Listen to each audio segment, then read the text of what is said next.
कहानी। छोटे सपनों से बड़ी उड़ान। राहुल एक छोटे से गांव का लड़का था। उसका घर बहुत ही गरीब था। पिता खेतों में मजदूरी करते थे और माँ दूसरों के घरों में काम करके किसी तरह घर चलाती थी। घर की छत टपकती थी। राहुल एक छोटे से गांव का लड़का था। उसका घर बहुत ही गरीब था। पिता खेतों में मजदूरी करते थे और माँ दूसरों के घरों में काम करके किसी तरह घर चलाती थी। घर की छत टपकती थी और कई बार खाने के लिए पूरा पेट भर रोटी भी नहीं मिलती थी। राहुल बचपन से ही पढ़ाई में बहुत तेज था। पुराने फटे कपड़ों में भी वह हमेशा स्कूल जाने के लिए उत्साहित रहता। उसकी जेब में अक्सर कॉपी या किताबों के पन्ने होते थे, जिन्हें वह रात को लालटेन की रोशनी में पढ़ता।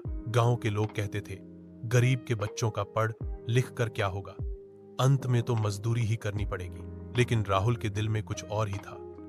वह इंजीनियर बनकर अपने परिवार की जिंदगी बदलना चाहता था। कई बार पैसे न होने के कारण वह स्कूल की फीस भी नहीं दे पाता था, लेकिन उसके गुरुजी ने उसकी लगन देखकर कहा, बेटा तू मेहनत कर, फीस की चिंता मत कर, ज्ञान की भूख ही असली ताकत होती है। राहुल ने पढ़ाई जारी रखी। दिन में खेतों में मजदूरी करता और रात को पढ़ाई। धीरे धीरे उसने बोर्ड परीक्षा में पूरे जिले में टॉप किया। अखबार में उसकी तस्वीर छपी और गांव वालों ने पहली बार उसे गर्व से देखा। सरकार से स्कॉलरशिप मिली और राहुल ने इंजीनियरिंग की पढ़ाई की। सालों की कठिनाई के बाद एक दिन वही लड़का बड़ी कंपनी में नौकरी पाकर अपने माँ बाप को शहर ले आया।